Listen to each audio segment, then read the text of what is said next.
Good morning बच्चा। Welcome to your SMS academy. हम लोग क्लास 9th में चैप्टर नंबर 1 नंबर सिस्टम की एक्सरसाइज सॉल्व कर रहे हैं, जिसमें हम लोगों ने एक्सरसाइज 1.1 से 1.4 तक सॉल्व कर लिया है। आज हम लोग एक्सरसाइज 1.5 डिस्कस करेंगे और इसके सारे क्वेश्चन बहुत अच्छे से करेंगे, तो ध्यान से समझिएगा। बहुत ही अच्छे क्वेश्चंस दिए गए हैं एनसीईआरटी में अपनी, और अगर ये सारे क्वेश्चंस आपने कर लिए तो इससे रिलेटेड कितने भी टाइप के क्वेश्चन बना दिए जाएंगे सारे आप अच्छे से कर पाएंगे। तो आई होप आप लोग बहुत अच्छे से पढ़ रहे होंगे। और चलिए करते हैं आगे हम लोग इसको डिस्कस। क्वेश्चन दिया गया है, classify the following numbers as rational or irrational. क्या बोला गया है कि जो आपको नीचे नंबर्स दी गई हैं, आप उनमें पहचानिए कौन सी परिमेय संख्या है और कौन सी अपरिमेय संख्या है। हमें क्या निकालना है? हमें निकालना है कौन सी संख्या परिमेय है और कौन सी संख्या अपरिमेय है। तो आप लोगों को एक चीज़ बहुत इम्पॉर्टेंट यहाँ बता दूँ मैं, अपरिमेय और परिमेय यानी कि रेशनल और इरेशनल कैसे हम क्लासिफाई करेंगे नंबर्स को। एक चीज़ याद रखनी है, यहाँ पे आपको क्या सिखाना चाह रहा है वो भाई पढ़ाया तो जा चुका है कि रेशनल नंबर्स क्या होती हैं, इरेशनल नंबर्स क्या होती हैं, लेकिन अगर इन दोनों का मिक्स में दे दिया जाए, कहने का मतलब ये है कि रेशनल और इरेशनल को ऐड करके दे दिया जाए, मल्टीप्लाई करके दे दिया जाए, डिवाइड करके दे दिया जाए, तो फिर वो जो नई नंबर बनेगी वो क्या होगी। बस यही ये क्वेश्चन हम लोगों को सिखाना चाहता है। तो याद रखना है, अगर रेशनल के साथ में इरेशनल का पार्ट आ जाएगा तो नंबर इरेशनल हो जाएगी, चाहे वो एडिशन के फॉर्म में आए, चाहे सब्ट्रैक्शन के फॉर्म में आए, या मल्टीप्लिकेशन के फॉर्म में आए, या डिवीजन के फॉर्म में। अगर कहीं भी इरेशनल फैक्टर दिख गया तो नंबर आपकी क्या हो जाएगी? इरेशनल हो जाएगी। क्या बताया हमने कि अगर मान लीजिए परिमेय संख्या और अपरिमेय संख्याएं दोनों दी गई हैं, चाहे वो योगफल के रूप में दी गई हों, या गुणनफल के रूप में दी गई हों, या भागफल के रूप में दी गई हों, हमेशा वो नंबर कैसी हो जाएगी? अपरिमेय संख्या हो जाएगी। तो देख लेते हैं हम लोग। जैसे पहला क्वेश्चन दिया गया है, अगर हम इसको ध्यान से देखें तो ये तो रेशनल नंबर है, लेकिन ये इरेशनल नंबर है। तो जब ये रेशनल और ये इरेशनल है तो दोनों को मिक्स्ड जो नंबर बनेगी वो क्या बन जाएगी? Irrational number. तो इसको हम लोग क्या बोलेंगे? ये कैसी नंबर है? ये आपकी इरेशनल नंबर है। समझ में आ गया? हमने अभी आपको बताया कि कोई भी नंबर हो, अगर आपको उसमें रेशनल और इरेशनल दोनों दिख जा रही हैं तो वो इरेशनल नंबर ही होगी। अच्छा, इसमें और हम इसको आगे और कुछ कर भी नहीं सकते थे भाई, ना ऐड कर सकते हैं ना इसको माइनस कर सकते हैं, बस ये ऐसे ही लिखी रहेगी, इसके आगे कुछ इसका किया नहीं जा सकता। तो बस वहीं पे हमने बता दिया कि ये इरेशनल नंबर। अच्छा, इसको ध्यान से देखिए, अभी हमको ये जो क्वेश्चन दिया गया है 3 + 20√23 माइनस √23, अभी हम क्या कर सकते हैं? इसका ये ब्रैकेट ब्रेक कर सकते हैं आगे इसको सॉल्व कर सकते हैं। तो पहले इसको सॉल्व कर लीजिए भाई, इसका ब्रैकेट ब्रेक कर दीजिए, क्या हो जाएगा? 3 + √23 और ये हो जाएगा -√23। आप लोगों को सिखाया गया है क्लास 8th में भी कि जब एक नंबर प्लस की हो दूसरी माइनस की हो तो दोनों क्या हो जाती हैं? कैंसिल आउट हो जाएंगी। तो ये आपका √23 कैंसिल हो जाएगा, क्या बचेगा? केवल बचेगा 3।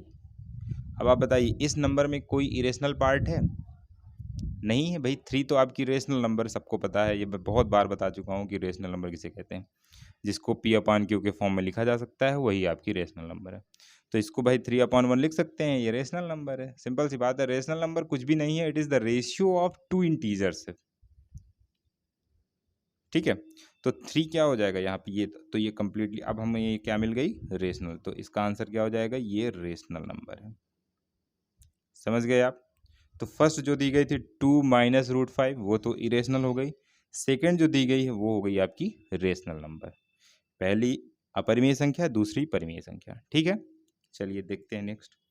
थर्ड नंबर पे क्वेश्चन में दिया गया है 2√7 अपॉन 7√7। अब आप इसको ध्यान से देखिए, √7 से √7 आप कट कर सकते हैं, डिवाइड करने पे आपको सब सिखाया गया है। √7 से √7 कैंसिल हो जाएगा, यहाँ पे प्लस माइनस था कैंसिल होगा, यहाँ पे दोनों डिवाइड में है तो ये कैंसिल हो जाएगा। तो ये √7 से √7 कैंसिल हो जाएगा, तो क्या आ जाएगा? फाइनल आंसर आपका आ जाएगा 2/7। फाइनल नंबर आपकी क्या बनी? 2/7, जो कि रेशनल होती है। तो इसका भी आंसर क्या हो जाएगा? रेशनल। समझ गए?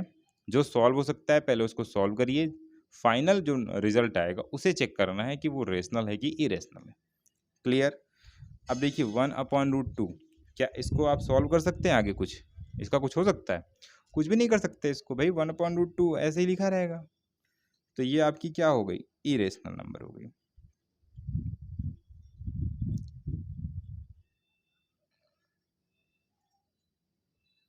सिंपल सी बात है।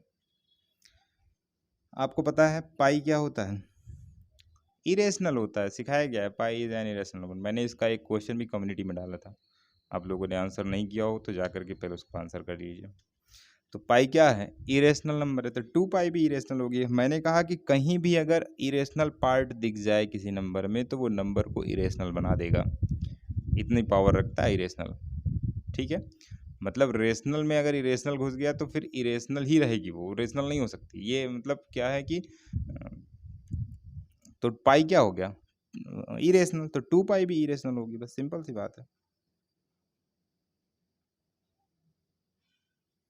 तो ये आपका क्वेश्चन नंबर 1 कंप्लीट हो गया। अब बात करते हैं क्वेश्चन नंबर 2 की। ये समझ में आ गया होगा सभी को, आई होप। देखिए question number 2, simplify each of the following. बहुत अच्छे से करना है क्योंकि ये बहुत से बच्चे कर नहीं पाते हैं, बहुत ध्यान से ये क्वेश्चन करना है। देखिए दिया गया है simplify each of the following expression, इसको सॉल्व करना है, सॉल्व करके लास्ट में जो फाइनल आंसर है वो देखना है। चलिए अब हमें क्या दिया गया है, आप ध्यान से देखें तो 3 + √3, 2 + √2, बीच में कोई साइन नहीं तो मल्टीप्लाई। कुल मिलाकर के हमको बाइनोमियल का बाइनोमियल से मल्टीप्लाई करना है। बाइनोमियल क्या होता है? 2 टर्म इसमें दिए, 2 टर्म इससे दिए, तो ये बाइनोमियल, ये बाइनोमियल। कैसे इसका मल्टीप्लाई होता है? जैसे हम लोग अलजेब्रा का करते हैं मल्टीप्लिकेशन, वैसे यहाँ पे भी इसको मल्टीप्लाई यानी कि इसका गुणा किया जाएगा। तो कैसे करते हैं ध्यान से देखिए, पहले 3 का भी इन दोनों टर्म में करेंगे और इस √3 का भी मल्टीप्लाई इन दोनों टर्म में करेंगे। तो चलिए पहले क्या करते हैं, हम लोग लिख लेते हैं इसको। 3 लिख लिया मैंने, देखिए ध्यान से देखिएगा इसका मल्टीप्लाई।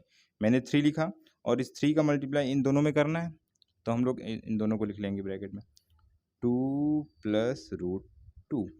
अब आगे क्या लिखा हो? +√3। आगे क्या लिखा हुआ है? तो यहाँ पे लिख देंगे +√3 और फिर से ये वाला टर्म लिख देंगे 2 + √2। समझ में आ गया? ध्यान से देखिए फिर से एक बार। 3 का मल्टीप्लाई करना है इन दोनों में, तो मैंने 3 मल्टीप्लाई ये दोनों टर्म लिख लिए।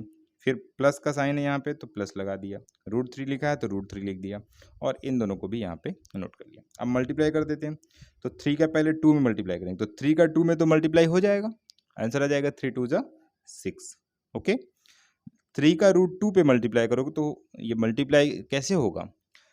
आपको एज इट इज इसको लिख देना है। जैसे ये रूट की जो नंबर्स हैं आप इनको ABCD मानिए अलजेब्रा की, वैसे ही करते हैं। जैसे 3 का A में मल्टीप्लाई करना होता तो हम 3A लिख देते कि नहीं लिख देते हैं? वैसे इसमें भी 3 का √2 मल्टीप्लाई करेंगे तो क्या लिख देंगे? 3√2। ओके, ऐसे करके फिर अब देखिए इसका मल्टीप्लाई करेंगे। अब +√3 का 2 में करेंगे तो क्या हो जाएगा? ये भी वैसे लिख दिया जाएगा +2√3।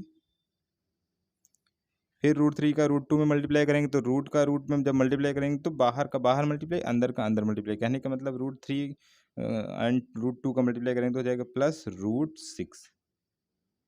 ये बात समझ में आ गई? ये √3 का √2 में मल्टीप्लाई करेंगे तो आ जाएगा √6। ठीक है, आगे देखते हैं। 6 और इसमें कुछ ऐड या सब्ट्रैक्ट हो सकता है? नहीं हो सकता, बस यही आपका आंसर हो गया। क्योंकि भाई कोई भी ऐसी नंबर नहीं है जो एक से दूसरे से ऐड हो सके। देखिए इसमें भी √2 है, इसमें √3 है, हो ही नहीं सकता कुछ। तो यही आपका फाइनल आंसर हो गया, 3√2 + 2√3 + √6। बस इसके आगे इसको सॉल्व ही नहीं कर सकते, ये आपका आंसर हो गया। क्लियर? चलिए नेक्स्ट देखते हैं।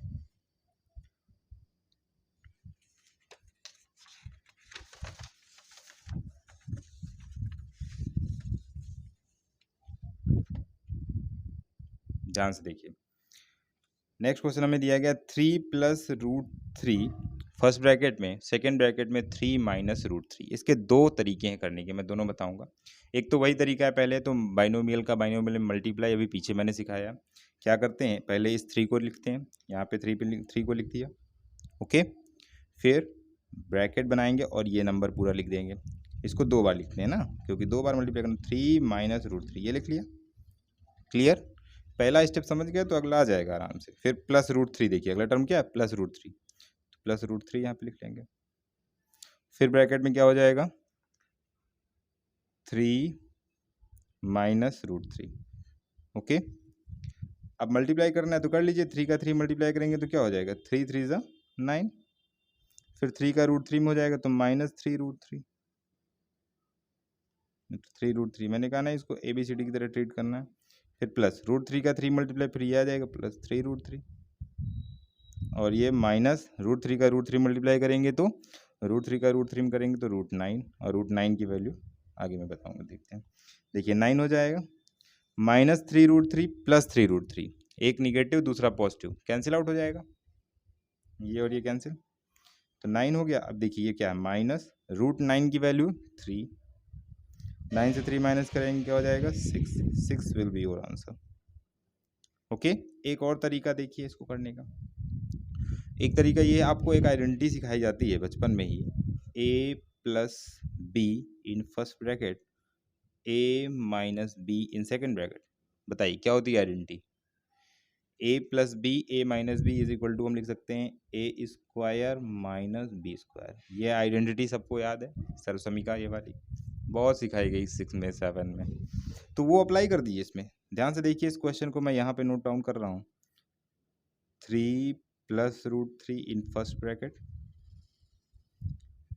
3 minus root 3 in second bracket. ध्यान से देखिए, तो ये a है, ये b है, यहाँ पे भी a और b, तो a plus b a minus b बन रहा है यहाँ पे। तो a plus b a minus b क्या होता है, a square minus b square. तो a यहाँ पे क्या है, 3 स्क्वायर, माइनस b क्या है यहाँ पे, रूट 3 स्क्वायर।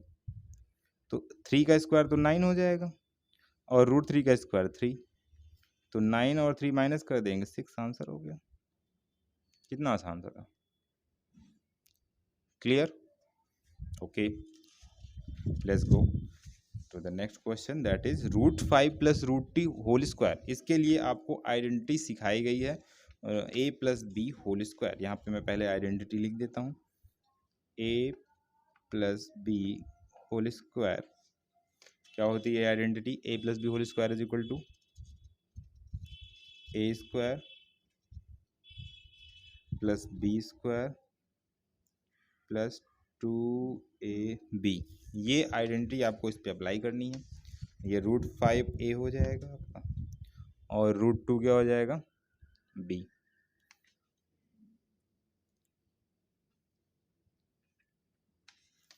एक सेकेंड, हाँ ये b हो गया। अब देखिए इसको कैसे करेंगे मल्टीप्लाई, कैसे इसको सॉल्व करेंगे। a स्क्वायर यानी कि root 5 square plus b square यानी root 2 square plus 2ab, 2a हो जाएगा रूट 5 और b हो जाएगा रूट 2। क्लियर। रूट 5 स्क्वायर करेंगे तो 5, रूट 2 स्क्वायर करेंगे तो 2, और ये हो जाएगा रूट 5 का रूट 2 मल्टीप्लाई 10, तो 2 रूट 10। नेक्स्ट 5 और 2 ऐड हो जाएगा 7 plus 2 root 10 will be your answer. बड़ा आसान सा क्वेश्चन दिया गया है, बस आपको ये आइडेंटिटी आनी चाहिए, बहुत इंपॉर्टेंट है। 2-3 आइडेंटिटीज हैं इसमें, देखो अप्लाई हो रही हैं, आपको आनी चाहिए। अच्छा ये क्वेश्चन सेम है, ऊपर वाला जो क्वेश्चन दिया गया ना, ये सेम यही क्वेश्चन है आपका, बस नंबर्स चेंज हैं। देखिए वैसे ही आप इसको 2 तरीके से कर सकते हैं, मैं दोनों बता दे रहा हूँ। देखिए root 5 minus root 2, root 5 plus root 2 कैसे करेंगे, फिर से वही इसको ब्रेक करेंगे। रूट 5 एड यहाँ पे हो जाएगा, फिर फर्स्ट ब्रैकेट में रूट 5 प्लस रूट 2। ओके, फिर यहाँ पे माइनस रूट 2 है तो माइनस रूट 2 लिख लेंगे यहाँ पे।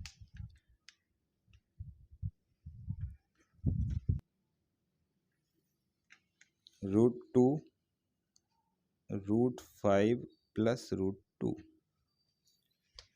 देखिए नेक्स्ट स्टेप, रूट 5 का रूट 5 में मल्टीप्लाई करेंगे तो 5 ही आ जाएगा, रूट 5 का रूट 2 मल्टीप्लाएंगे तो रूट 10 हो जाएगा, 5 2 जा 10, रूट 2 का 5 में करेंगे तो रूट 10 हो जाएगा, और रूट 2 का रूट 2 मल्टीप्लाई करेंगे तो 2। देखिए माइनस का प्लस में मल्टीप्लाई तो माइनस। ओके, चलिए ये तो कैंसिल आउट हो जाएगा प्लस माइनस, तो 5 और 2, 5 माइनस 2 यानी कि 3 आपका आंसर। दूसरा तरीका, इसमें भी आइडेंटिटी अप्लाई कर दीजिए। कौन सी आइडेंटिटी, इसको बोल दीजिए, पहले मैं इस क्वेश्चन को नोट करता हूँ। Root 5 minus root 2 √5 plus √2। फिर से वही आ गया भाई, a minus b, a plus B.